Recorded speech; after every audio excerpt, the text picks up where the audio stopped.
voilà quand même le président bu muy def discours fin d'année bi. doon na wax ne assises yi conclusion ak yooyu au mois de mars quand même. waaw donc on apprécie parce que actuellement. man jàpp naa que ni c'est le moment. parce que la justice sénégalaise il faut le dire on rencontre des difficultés. waaw déjà tu vois même l'instruction judiciaire aujourd'hui l'instruction judiciaire au Sénégal ñoo ngi ko commencé di dénaturer. comment parce que tey da ngay gis un dossier boo xam ni en principe dafa waroon dem flagrant délit. boo jëlee le dossier de Abdou Nguer. le dossier de Badara Gadiaga. des cas yoo xam ne c'était flagrant. ñëpp teg ci seen bët. donte sax ànduñu ci arrestation bi mais boo demee ba di leen di àtte ba di leen bëgg a topp. mais da nga leen di yóbbu flagrant délit juge bi àtte leen ñu dem seen yoon. mais tu le fais pas nga dem ubbi instruction ci ay dossiers yoo xam ni ay dossiers yu léger. gis nga instruction buñ ko dénaturer. li taxoon jóg l'instruction judiciaire mooy parfois dañuy gis ay infractions yoo xam ne c'est des infractions complexes. comme par exemple en matière criminelle. nga xam ni bon parfois c'est des infractions yoo xam ne juge bi warul juum. ñu ni attends comme lii c'est une infraction qui est très compliquée très très complexe. bàyyi ñu ubbi information judiciaire pour gën a mën a xóotal enquête bi mais nga gis affaire Badara Gadiaga nga seetaan ko télé ma seetaan ko télé nga jël Badara Gadiaga ne da nga koy yóbbu instruction Abdou Nguer nga koy toppee benn compte mu ne la lii moom ma ko nga ni da ngay dem instruction judiciaire pour lan parce que bëgg nga pendant 6 mois yoo xam ni da nga koy téye ci kaso bi def ko mandat de dépôt pendant 6 mois parce que tey bu doon flagrant délit la ko yóbbu bu demee xëy na juge yi mën nañ ko bàyyi wala ñu dóor ko sursis wala 1 mois mu reprendre.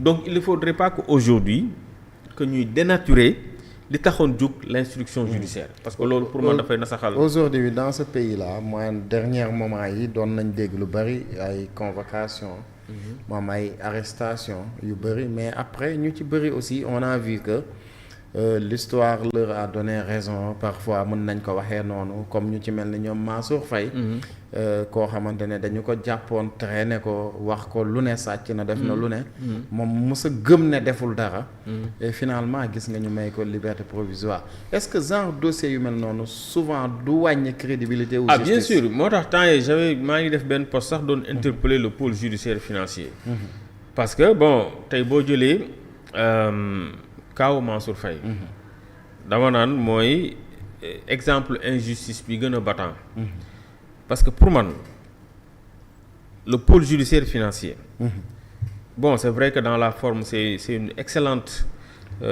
juridiction parce que wax naa ko waxati ko lépp loo xam ne dafa manqué woon ci CREI yi lépp loo xam ne dafa manqué woon au niveau de la cour de répression de l'enrichissement illicite boo ñëwee au niveau du pôle judiciaire financier da nga ko fay fekk. Effectivement.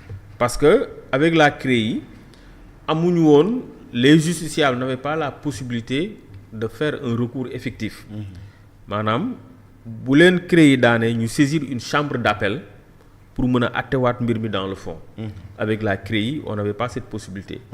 Maintenant au niveau du pôle judiciaire financier on a une chambre financière d'appel maanaam bu la chambre bu ñu la daanee boo d'accordul mun nga def appel donc le principe du double degré de juridiction dañ ko fa consacrer mu nekk lu am solo maintenant li ñuy dénoncer rek mooy tey le pôle judiciaire financier dafa war a xoolaat ay méthodes am li tax ñu wax ko mooy boo jëlee dossier bi nga wax léegi le cas de Mansour Faye ñëw automatiquement Mansour Faye takk rapport ñëw nga jël def mandat de dépôt door a dem def say investigation door a dem def say enquête au finish tu te rends compte que ni kii amul lenn loo xam ni yaa ngi ko koy toppee lu dëgër et là sax j'en profite ci sa antenne pour demander à ce que la haute cour de justice nañu délivrer Mansour Faye son non-lieu parce que ñi mu bokkaloon dossier bi jox nañ leen seen non-lieu donc Mansour Faye par des contestations sérieuses jox nañ ko liberté mu dem génne nañ ko maintenant nag nañ ko libérer mooy lan ñu defal boucler instruction bi génne non-lieu jox ko mu dem yoonam loolu mooy li jaaru donc pour vous dire que aujourd'hui le pôle judiciaire financier dama jàpp que ni tey bu jotee rapport moo tax dama jàpp wax naa ko waxati ko dañu war a xoolaat seen méthode d'enquête parce que la CENTIF la cellule de renseignement financier bi fi ne CENTIF bu jëlee rapport jox ko le pôle judiciaire financier. dama jàpp que ni pôle judiciaire financier li mu war a def mooy xóotal rapport boobu.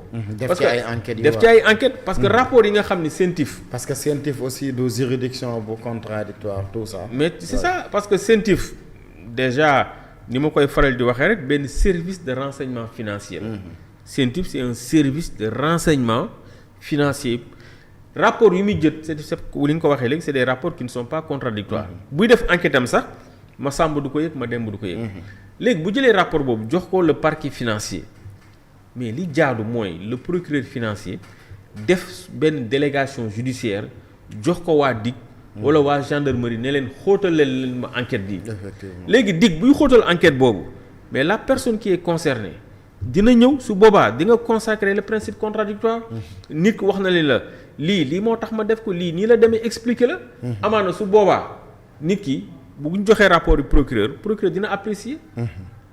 après ñu bàyyi nit ki mais ñëw on te donne un rapport automatiquement li ngay def mooy jël nit ki dugal ci biir kaso bi door a dem def say investigation et au finish tu vas te rendre compte que ni ndekete dossier bi li clameur bi di bëri yëpp c'est vide. loolu moo dal Mansour Faye loolu également moo dal kaawu ñoom Farba. ak ñoom Tahirou. mais tey gis nga Tahirou.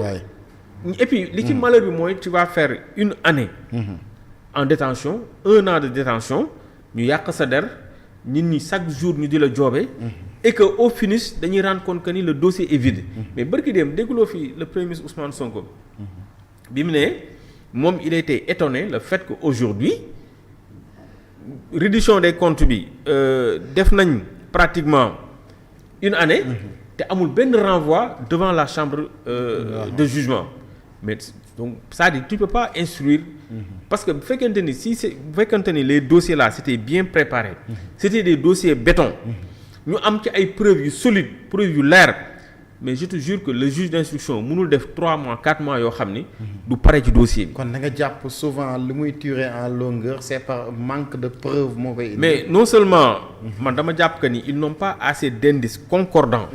Et que pour man foofu aussi dañ ci war a taxaw le pôle judiciaire avant muy déclencher ay poursuites. wala boog avant muy def mandat de dépôt. dafa war a assurer que ni le pôle a assez de preuves. ou bien assez d'indices yoo xam ne c'est concordant et suffisant et probant pour mu mën a déclencher mais tey pôle judiciaire financier kan nga fi dégg ñu ni jël nañ dossier am renvoyé ko pour ñu àtte ko. ana Lat Diop moo ngi këram. ana Farba ana Tahirou tey Farba on sait maintenant tey Farba bu ñu taxawee ci kaawu Farba Ngom. Farba Ngom dañu ko jàppoon ci benn dossier boo xam te ne rapport CENTIF la woon. mu àndoon ko ak.